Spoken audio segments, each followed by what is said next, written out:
Why is this failure here? That sentence sharp, bitter, and thrown like a stone came out of my mother's mouth with the same cold edge. She perfected my entire childhood. Her voice sliced through the room, not loud, but cutting in a way that forced every pair of eyes to shift toward me. My sister followed it up with a smirk, the kind that told me she had been waiting for this moment. "You're not on the guest list," she said like she was reading off a script she had rehearsed all morning. My father didn't blink, didn't shift, didn't even acknowledge my existence. His eyes drifted right past me like I was a lamp they had once bought on sale, and immediately regretted. I smiled because that was the only armor I had left that still fit, and I said nothing. But inside, the words I could have said were coiled and ready, sharp enough to draw blood, precise enough to carve the truth into the walls. I had been erased from this house, erased from this family, erased from every piece of their lives, and now I was standing in the same room they tried to banish me from, ready to remind them exactly who I was. 9 years earlier, I had walked out of this house with a suitcase full of more silence and clothes. No goodbyes, no comfort, not even a glance from the people I spend my life trying to please. Their final gift to me had been the sound of doors slamming behind my back. They didn't just push me out, they replaced me with someone neater, easier, someone they could polish and parade around like a show dog. My cousin Evan, the golden boy, the obedient one, the guy who could smile on command, took everything I left behind. My room, my seat at the dinner table, even the future my father had once mapped out for me in excruciating detail. I watched him take over my life from the outside, like a stranger peering through glass. And all because at 23, I made the unforgivable mistake of admitting I wanted to leave law school and pursue writing. They didn't scream. They didn't fight. They simply severed me. Dad rewrote his will. Mom blocked my number without hesitation. And Olivia scrubbed me out of her life and declared herself an only child online, like it was a trophy. Their betrayal wasn't dramatic, it was surgical, silent, clean, a removal done with practiced hands. And for a moment, they succeeded. But I didn't collapse. I didn't spiral into the failure they predicted. I built myself from the ground up.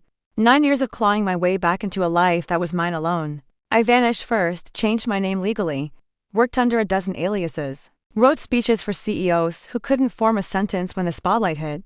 They paid me thousands per line, and never once bothered to ask who I actually was. Then I built a company, quiet, precise, effective. Ghostwriting, crisis control, political cleanup.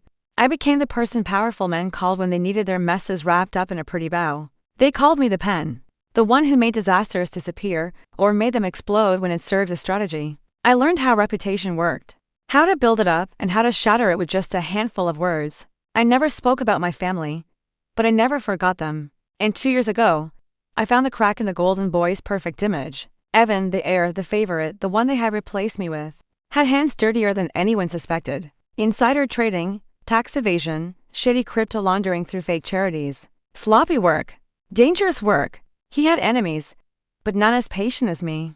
I watched him for a year, collected everything, screenshots, recordings, files he thought were protected. And when his sins were stacked neatly in my archives, I started pulling the threads. Anonymous tips to the IRS, the SEC, a journalist who was famous for exposing men like him. But the final reveal? I saved that for today. Olivia's engagement party, the one with the white tents, the overpriced champagne, the guest list I wasn't supposed to be on. I walked in like I owned the place because once, I practically did. The marble floors, the freezing chandeliers, the faces that once turned away from me, now they stared like they'd seen a ghost. I moved through them silently, stood in the center while Olivia tightened her grip on her glass, and my mother whispered poison into a politician's ear. And then she snapped again, loud enough to echo. "Why is this failure here?" Olivia smirked, my father blinked past me. I smiled and said, "I just wanted to see who Evan replaced me for." And the room went still. I turned toward the projector behind the cake. "Mind if I share something?" I didn't wait. Click, the screen lit with Evan's face. Grainy footage of him handing a briefcase to a known money launderer. Next, slide offshore accounts. Next, an audio clip. "If the IRS finds this, I'm screwed." Gasps cracked through the room. Evan pushed forward, pale and shaking, yelling it was fake. I looked him in the eyes and said, "Tell that to the IRS or your fiancée."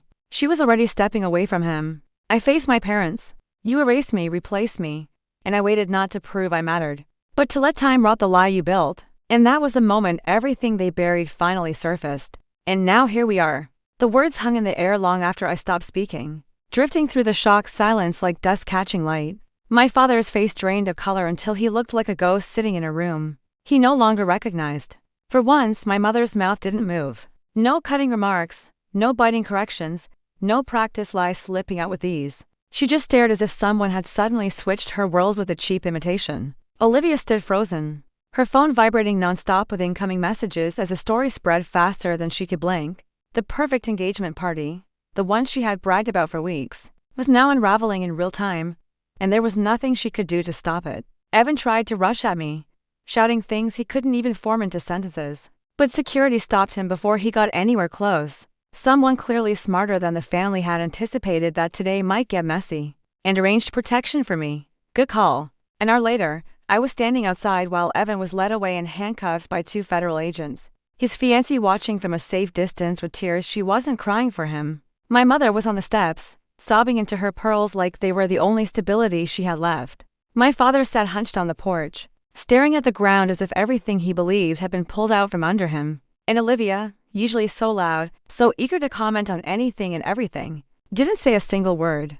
I turned my back on the estate, the expensive stone, the tall hedges, the pretentious fountains, and felt absolutely nothing. No sadness, no guilt, not even victory. Just a clean, open breath of air that felt lighter than anything I had inhaled in years.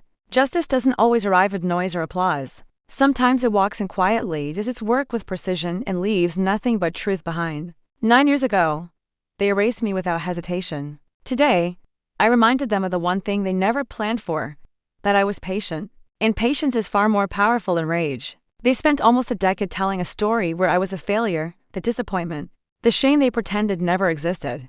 But today shattered that version forever. They finally saw me not the version they tried to erase, but the one they unknowingly created through their rejection. The one who built himself out of silence. The one who learned how to turn truth into a blade. And now, whether they like it or not, they know the truth. I was never the failure. I was simply the one willing to wait for the perfect moment to prove it. If this story made you feel something, drop a like. Comment "I choose myself" if you believe in self-worth over validation. Hit subscribe for more stories that remind you how powerful you really are.